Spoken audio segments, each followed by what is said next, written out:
Welcome back to Inside Sources. Today, I'm leading the show with a conversation on the state of the nation. We are trying to look at three important developments that have happened recently, such as the matter of the reversal of the EFCC account freezing in Osun State, the issue between the Catholic bishops and the presidency, and of course, we're going to have a security update. I don't want to say insecurity update.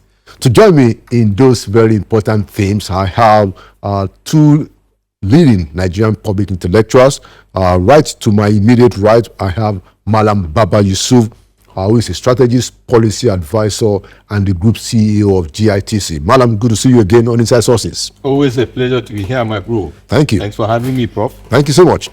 And on his right, we have the Director General of the International Institute for Security and Governance Studies, who is also a regular contributor on Inside Sources. I'd like to welcome again Dr. David Okoro. My brother, good to see you again. Thank you. It's good to be here again. All right. So let's kick it off from what happened this last week. I think it was on the 5th of August, the EFCC said that, hey, we found out there's some suspicious movement of account in a particular Osun State statutory account, and we're going to, freeze it. It was actually frozen. Of course, hell let loose. The governor made a big deal of it, like he should. And then Nigerians said, no, you can't do that. And then on Thursday, the president said, no, you guys got to take that back. So what's your opening take? Let's start with you, Malam, about that. A very interesting development. I've heard a lot of feedback on this action. Obviously, the executive in an imbroglio that backfired with what happened in Osun State, very sad and tragic. Now, to provide a caveat, I have been a friend of the EFCC because we believe we should full disclosure. Yeah, full disclosure. I'm an advocate of fighting corruption. Yes. Not a friend of Olukoyede as a person, but a friend of the institution. True. And of course, Mr. Olukoyede, fine gentleman, a man of impeccable character as far as I'm concerned. And to that extent, we are advocates of zero tolerance to corruption in Nigeria. As a weekly backpage columnist in the Nation newspaper, we still speak truth to power, and we have advocated and supported EFCC even when governors were fighting there. Yeah. Even when it was not fashionable. True. Well, with profound respect to the chair of the EFCC, in this particular instance, I think that lien on the Osun State Governor's statutory account was bad timing, was wrong move. Why am I saying so? Because in investigation, in prosecution, timing is critical for you to be able to achieve your objectives. There is enough time to do that. But the timing vis-a-vis the election coming up in the next couple of days gave it a different picture. There is no doubt the EFCC has the powers to investigate everybody or anybody, state, public, or private. But when you rise in the cater of leadership, Prof, at the helm of a chair executive, it's not just operational, it is strategic. It is about emotional intelligence. And to that extent, it is about timing. Monies have moved from the statutory account, by the way, to some other accounts. As they say in investigation, follow the money. So I would have expected, if that clamping down of account would happen, should have happened at the destination of that money, not at the source. One, to protect the beneficiaries of that statutory account, which by constitution, by law, does not belong to Governor Adeleke, but to the people of Osun State. Now, you dimension the issue. If I strike, it's just like, going to attack a particular location, like fighting terrorism. You weigh the options. What is the level of collateral damage before I make the move? Not just go to attack because you want to attack and kill the victims and kill the people you are targeting. At the end of the day, what do you achieve? So I believe that if EFCC had restricted the accounts of those recipients of that money, first of all, would have raised a red flag by the government if they are pushing that money for ulterior motive, now they have been cornered.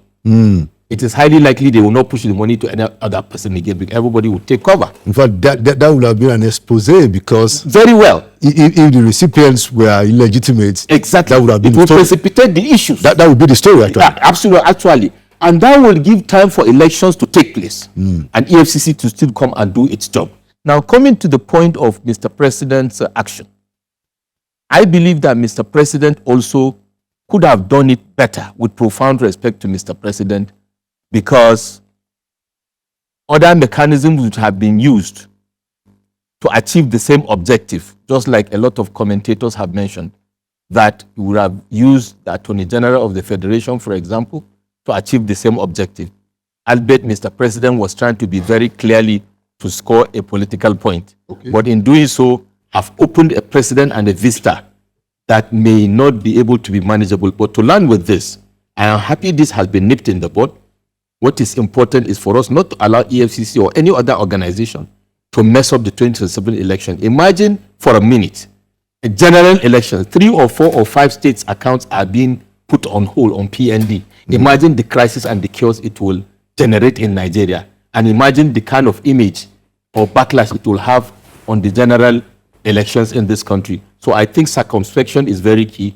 Timing is very key. Strategic position is also very important. Dr. Okoro, I wanted to also have your own, opening take. And I'd like you to comment on what he said, if you can, in addition, that if EFCC had put the lien, froze the account of the recipient, maybe it would have been a different ballgame. What do you think? Well, brilliant idea. I think that usually when things like this happen, everybody wants to please the president. In the kind of system that we run, the president is very powerful. He appoints everybody. He's the one that put milk and honey in the water. Yes, everybody across board, whether in the security sector, whether in the regulatory sector, everybody is there on the president, at the behest of the president. So people see it as their responsibility to ensure that the president continue to remain in the office. And that is the challenge as we go towards the 2027 election. Everybody have been appointed by the president.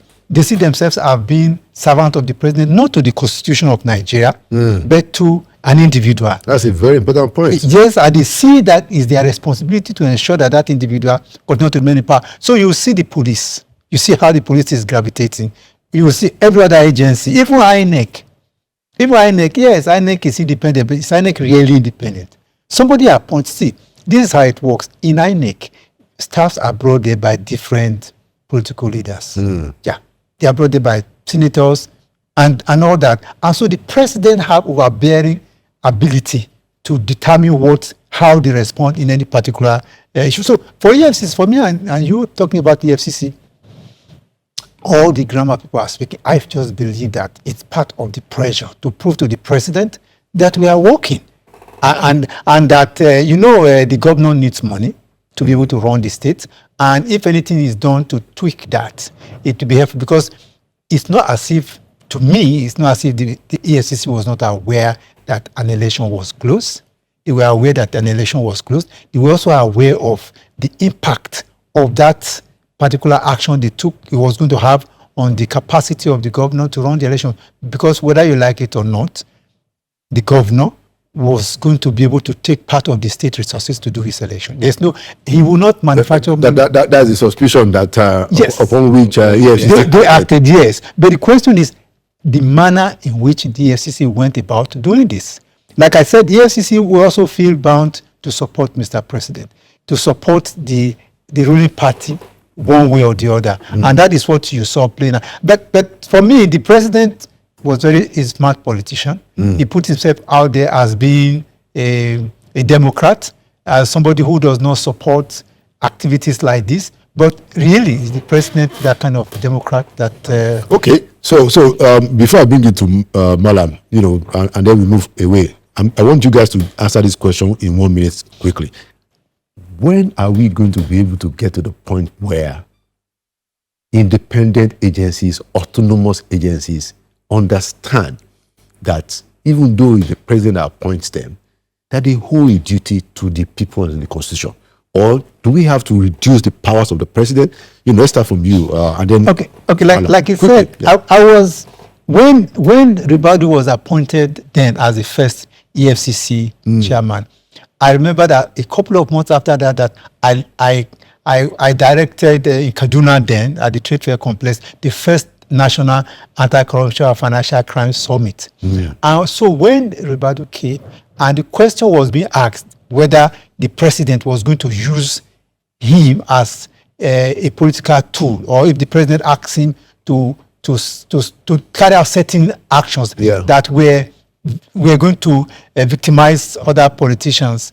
And people said, what will you do in that wise? And he said smartly, he said he's in this position because the president wants him to be there. The day the president is no longer interested, that's what he said. Yeah, he's out. So he will have to do things that pleases the president. Yeah, that will please the president. That this is what he said. So it's a big issue. It is. It's a big issue. And as long as we are not able to solve it, the people in the state, the various agencies, heads of agencies in the state, know that they are there because their boss is in power. Okay. It's on the seat. The day their bosses are removed by the president, they stop being in those seats. So they feel bound and responsible to ensure that the president will, even if the president does not instruct expressly that they should be done. Watch the body language. The body language and so even if the president does not give the instruction, they feel that it's their responsibility to ensure that their principal. Yes, so let's take it to Malam. So in answering that question, I think you should also include the fact that the president said that he wasn't aware, and then there are a lot of people who go around government agencies say that this is what the president said, this is what the president meant. Thank you for that, Ryder. The quick answer, because it's a conversation for an entire session. But in my humble opinion, first of all, you can know zero psychophancy, what we call in Nigeria eye service, and bootlicking in bureaucracy, in politics, everywhere in the world. That means it is always there in some kind of quantity.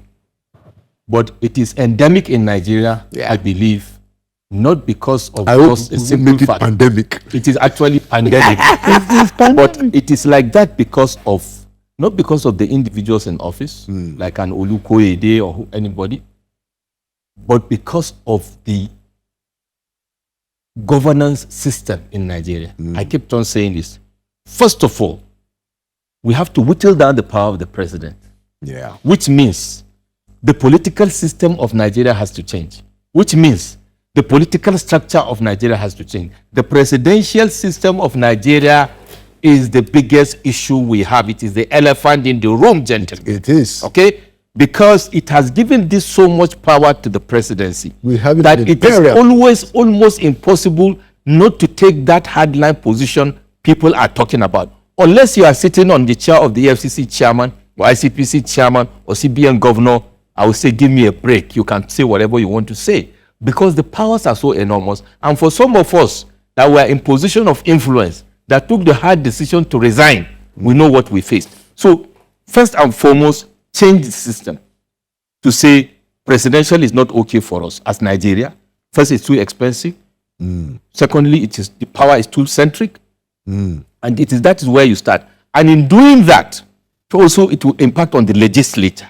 And in doing that, to also tweak the methodology of appointments. For example, you cannot talk about, you want to zero down psychophancy if you are talking about the security agency or law enforcement agency or the entire public service, when you are still keeping the Attorney General's role with the Minister of Justice. You have to separate it.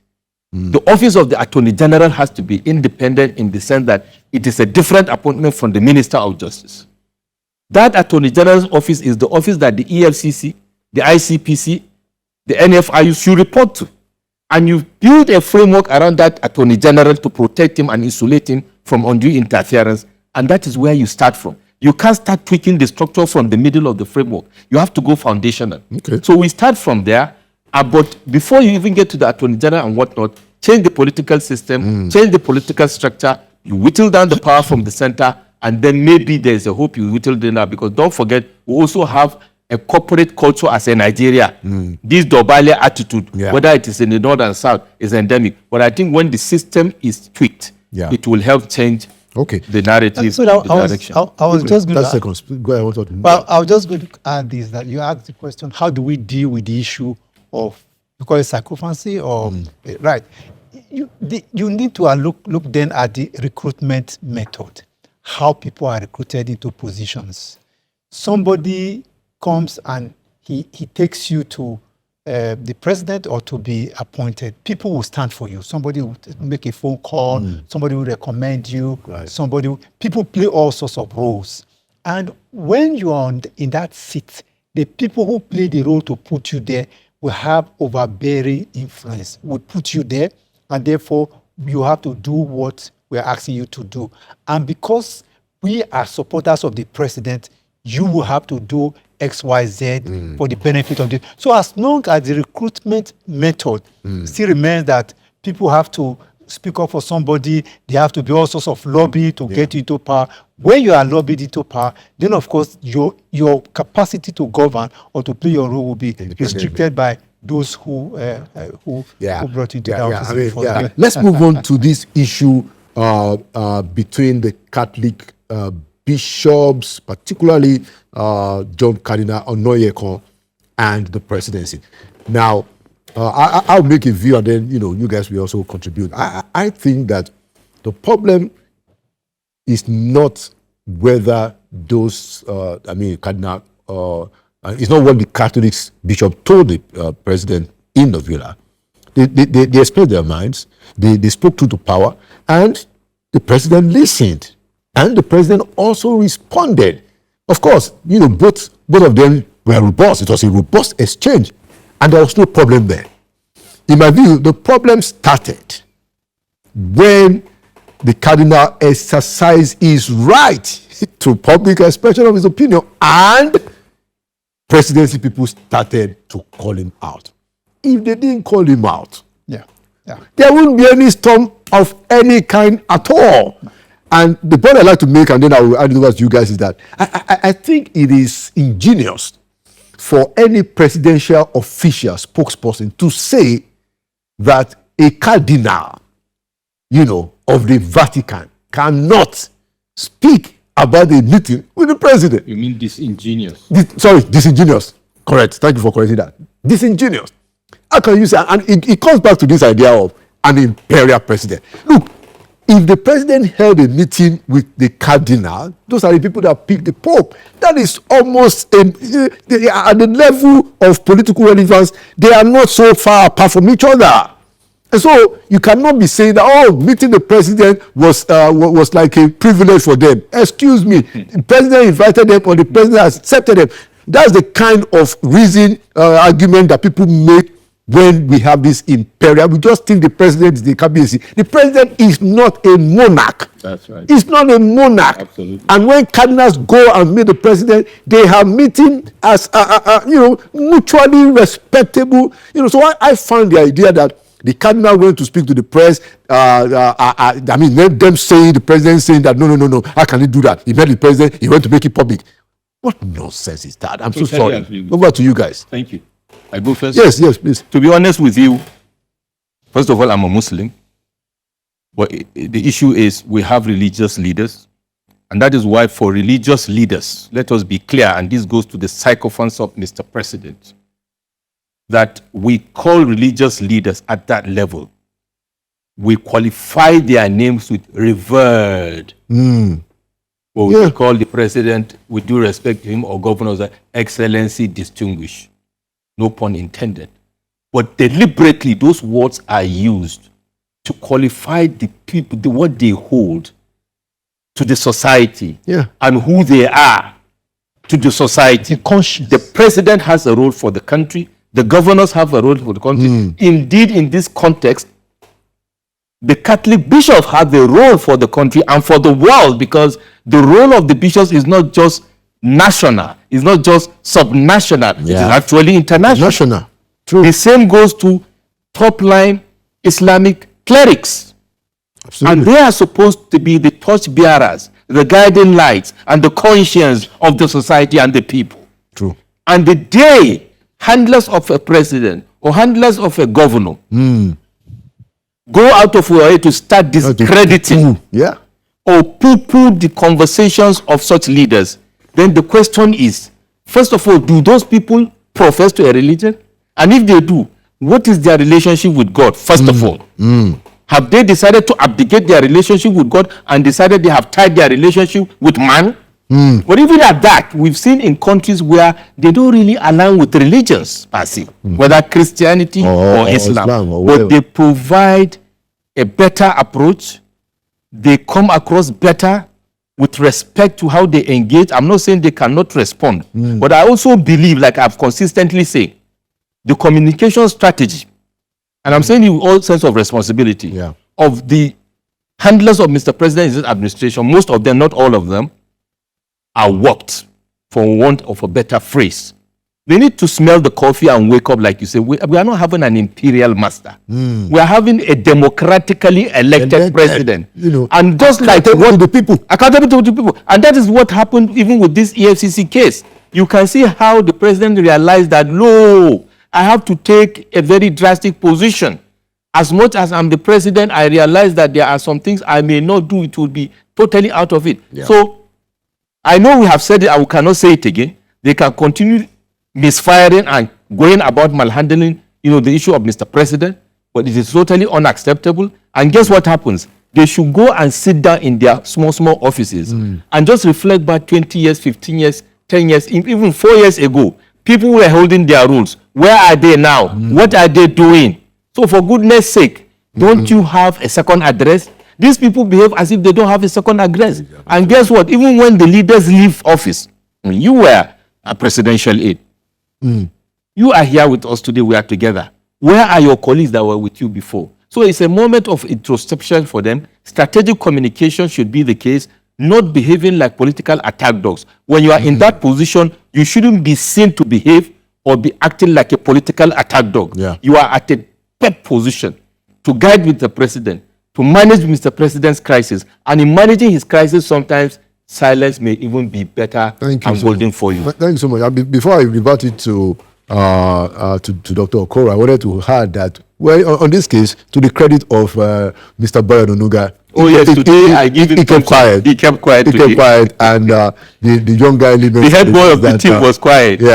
So which is something to be commended. But otherwise, this is just a very interesting case. I think that we can pinpoint where all these issues are coming from the comments made by one Mr. Boala.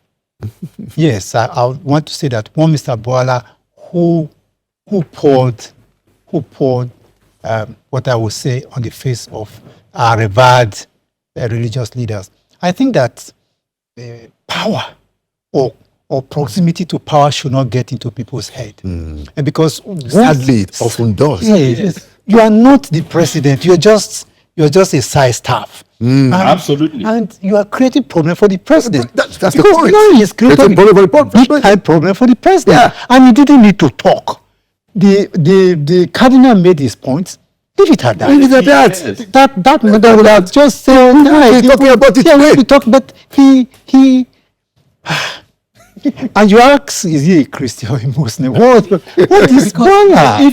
If you add, you should defer. And like I said, if people that don't have religion, they respect that. You don't do that. You don't do that. Actually, non-Christian responded to our brother, Boala. It's one Boala. That because he said that the man was speaking only for Catholics, and he said no. No, he was speaking for Nigerians. Thank you. He was speaking for every single Nigerian because the cardinal does not interact. Just like you said before this show come up, you try and interact with Okada riders and the rest of the people. And so when you start to speak, you speak on their behalf. You reflect what they are saying. The cardinals simply came to tell the president, this is how the people feel. They did abuse the president. Absolutely. It was a matter of constructive criticism or putting feedback before the president, which these communication people will have taken and see how do you analyze it. And he analyzes and help the president. But he's created, and consistently, this Boala creates problem for the president because each time he talks, he he fouls up the system. And I think that people like that should be very careful. See, I was growing up when Shagari was president, and I was very young when Okadigbo. See Okadigbo? Yes. He was the presidential Aide. aide to Shagari. Yeah. And he made a terrible comment about Zik. And Zik cursed him. And people said that curse follow Okadigbo to his grave. So people must learn. You don't talk to cardinals like that. The same applied to former Governor Rimi. You know, what you say, sorry to interject, as you are, especially in the profession, because Mr. Boala is still young, he's still coming up, he has a future. I will not dictate to him how he operates or what he does. But circumspection helps your future, helps your life. Absolutely. You are still within this country. You have a family. You have children that are watching you on TV, spewing this kind of thing of bishops.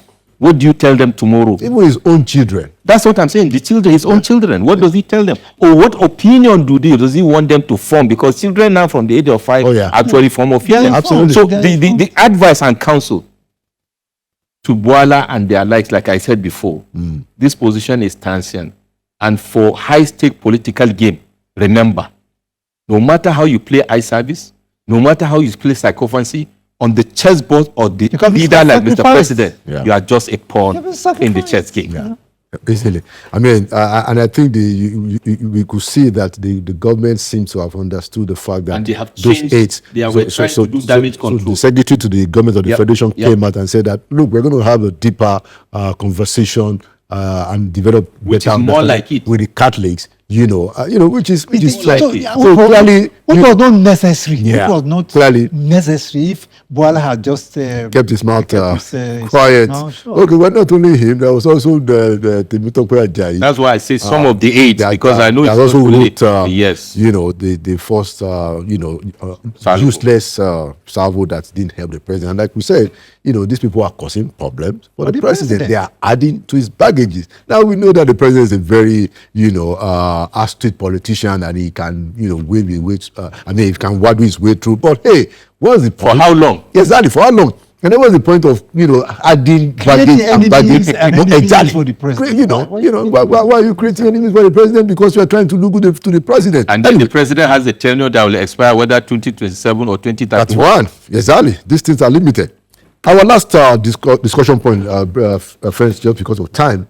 So we have quite a few things to talk about around security. And I'll just, we make it an open house, for both of you. But I see that now, to the credit of the president, state police is in progress. They have expanded the military divisions. We are now seeing back-to-back rescues. But the killings are still persisting, especially in Benue and in Plateau, in Kaduna, and even in the south, in the northeast. Or even in Zamfara.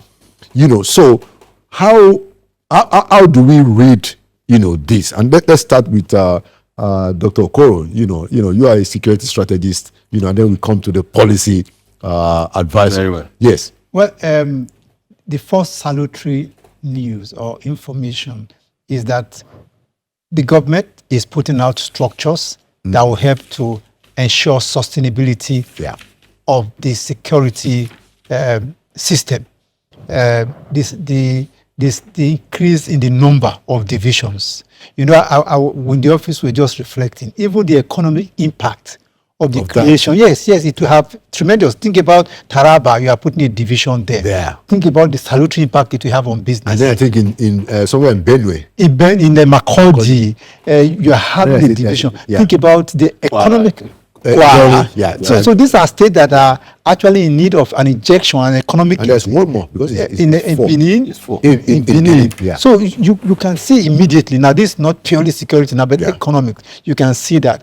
The second is that now you have the military going to be closer to the states or the area of operation. Before now, you take a division like the second div, the first div in Kaduna, covering as far as Niger, Kwara, Zamfara, and all that far-flung areas. But now you're having more resources closer to those areas. Yeah. Now, the problem have never really been our ability to identify security crisis, is the ability to respond.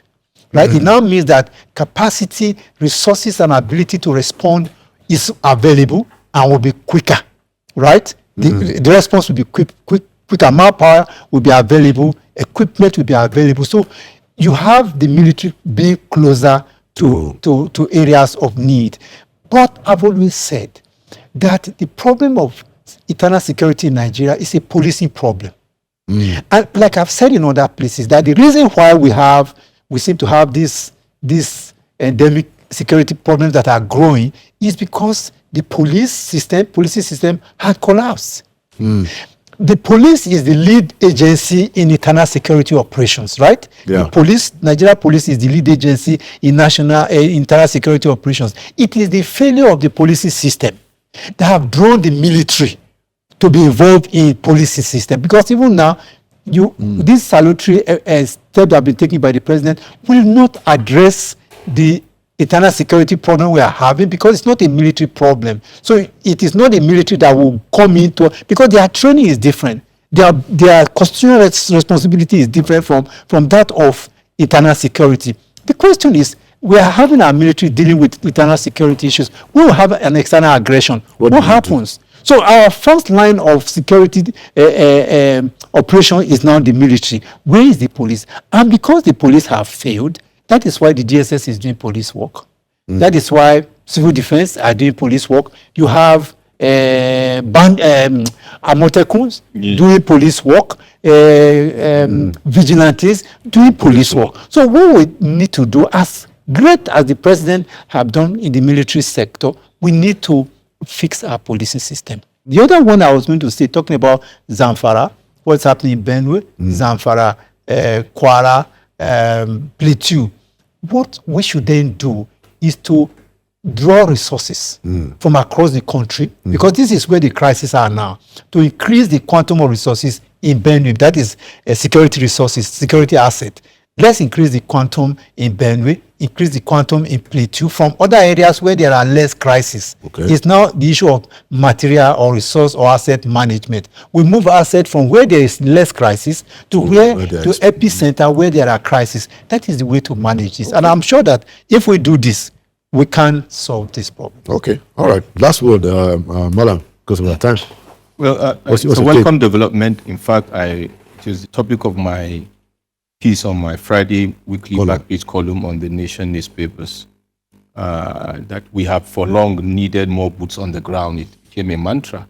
The heads of the armed forces have been crying out, and I totally agree that we should not lose the sight of the dire need of the federal police to have more boots on the ground, notwithstanding the emergence of the state police, because indeed the federal police remains a critical success factor for our internal security. Just like you said. But having said that, I will read an excerpt of what I wrote in that piece. And I said, it is important to note that no matter the number of boots on the ground, the Nigerian armed forces cannot realistically sustain and win the war against terrorism without significantly improving intelligence, logistics, and rapid response capabilities, technology deployment capabilities, especially the effective use of communication and drone technology, and swift, severe consequences for terrorists and their collaborators. Because not as we have agreed that we are deploying 28,000 more boots, we should recognize one thing.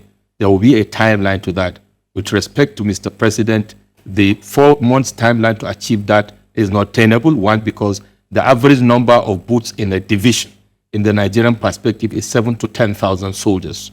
So suffice it to say, we have 4 new divisions. If you divide it, it's about 7,000 per division. To train, that is recruitment, training, indoctrination, and deployment. For the recruits, is 6 months, right, to train at the depot. And then for the officers, it's about 5 years in the NDA for the short service. Even if you crash it, you have a timeline to deploy man and material. You have the timeline to build the barracks and the offices and to deploy the equipment. Let us also not forget, there's also a dire need, there's a serious infrastructure and equipment deficit for the existing divisions themselves.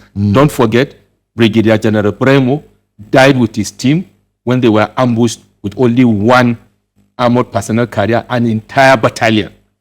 So you can imagine the infrastructure and equipment deficit already existing in the divisions. We hope that those issues will be addressed so that we don't think that creating this division in a narrative will push away the issues. We have a timeline to achieve that. Before that timeline, what are we going to be doing? And then the critical success factor is funding, Prof. By June this year, we've only been able to disperse 7% of the entire annual budget for defense.